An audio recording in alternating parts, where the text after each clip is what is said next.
MCPS students need a minimum of 75 student service learning hours to graduate.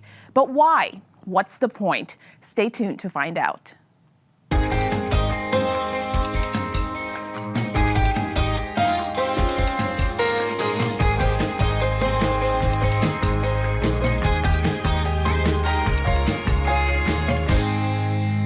I'm Aisha Mbowe, and this is To The Point, a talk show designed to drill down to do just that, to get to the point about various MCPS programs, initiatives, and opportunities, and how they ultimately benefit our students. And today's topic is Student Service Learning Graduation Requirement. And to help me get to the point, I am pleased to welcome Ms. Shella Cherry.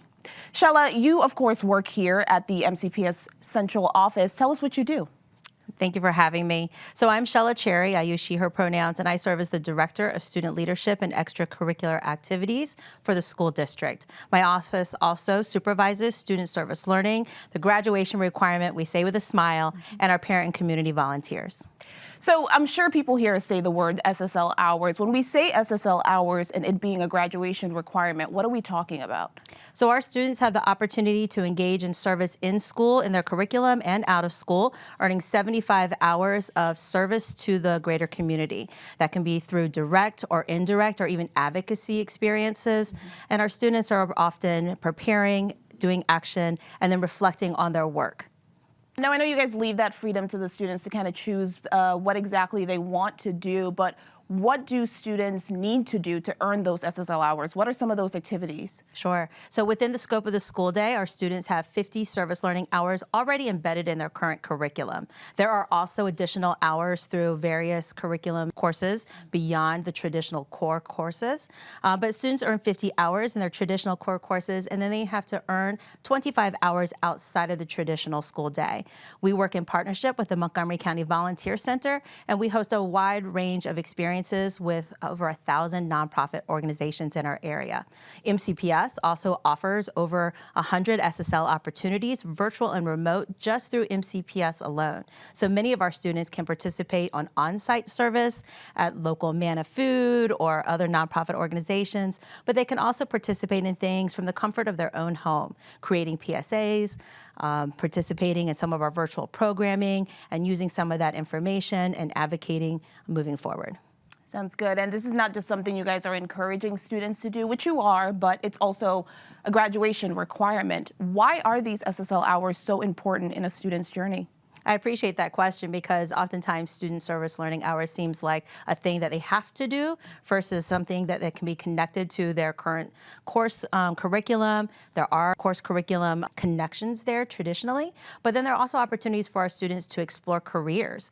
If our students are interested in working with animals and want to be a veterinarian in the future, they can actually go to the volunteer center and look through keyword searches of animals, and there's a wide variety of opportunities for our students to explore the career and earn their service learning. We talk a lot about college and career readiness and preparation for that, and the pathways for our MCPS students and the core competencies related to those pathways directly align to the experiences that our students have outside of the classroom during service learning. And when we talk about these hours, I know we have that number 75 out there. That is the minimum. What circumstances are you seeing where students may earn more than 75 hours, and how common is that for students to do that? It's actually quite common for our students to earn more. Our students who earn up to 75 hours before the end of their 8th grade term also earn a special recognition from our superintendent. And many of our students work well beyond 240 SSL hours. Any student who is a senior or within their senior year, having earned 240 or more, actually get a meritorious service certificate and a purple tassel at graduation. So when they walk across that stage and that purple tassel is hanging, everyone knows that they not only have been successful in the classroom, but also providing to their community through service. And I know you've gone over some of the activities that students might do. We're talking advocacy. They may do something at their school or in their community. One of the activities that tends to be pretty popular during the summer especially is your Drive for Supplies activity that students do. You guys tend to get a lot of students. We were actually there, MCPS TV, during this year's Drive for Supplies. Let's take a look at what students did that day. Our student leaders have been volunteering to sort school supplies that have been donated from our schools. So during this week, we've taken all of our donated unused or gently used school supplies and created a store for our community to come and take items that will help prepare their students for a successful school year. So our supplies are for any of our families of need. We have students from across the district, middle school and high school students, that have served this week to volunteer. I think it's amazing how we get to reuse all of these school supplies and help the families in need. So together we've organized over 50 boxes of supplies of crayons, folders, binders, markers, pencils. We had over 1,000 colored pencils, and me and another student, we just organized them in packs of 10. I've always been passionate about helping others, and this is a great opportunity to serve the community. For some families, it's a struggle to get these type of things, so it's just I feel like we're all these people here that, we gathered here to do a good thing for other people. I really hope that all the school supplies that we gathered here will make a difference. Such amazing work being done with that drive for supplies, and you are actually a part of that event as well too, driving that event.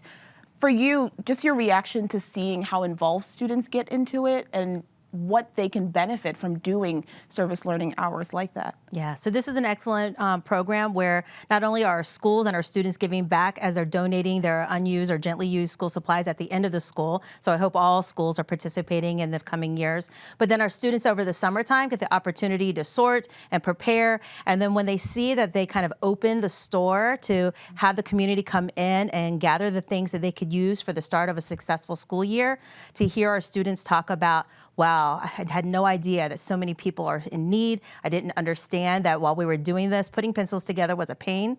But I see the win because so many of our community members need these things in order for their students to be successful. And for hearing them say that they got something out of it, more than just the service learning hours, great. They get the form and it's going to go to their hours for their record. But the feeling of accomplishment and understanding that they're doing something positive for the greater community is just something that's very heartwarming for our students to feel. That's amazing. And this applies to students that are both in middle and high school. So if I'm a parent and I'm watching this program, I want my kid to get involved. What are some of those ways that you can suggest, especially for our younger students, whether it's 6th grade, 7th grade, of getting involved in their communities especially? I think one of the best ways for our middle school students to begin getting involved is to see what's happening already on their own school campus. Many of their school students and teachers are already doing things either with student organizations, their teachers or their administration are leading opportunities at the school base. Looking at the Montgomery County Volunteer Center webpage and being able to look for opportunities that when they do searches, they can look by keywords, as I mentioned earlier. They can even look by date on a Saturday that they're available, what is happening on that opportunity. And then they can also look at our MCPS Service Learning webpage. We just refreshed that, so it's very easy for our students to take a look at. And we often highlight some key opportunities that are up and coming. And last, but I have to mention, is our MCPS Student Post, which is a web-based newsletter updated on the first Friday of every month. And we always have a plethora of different SSL experiences that are happening for the upcoming month listed there as well. And for students or parents who may be watching, if students are ready to go out and earn those SSL hours, who should they contact at their school?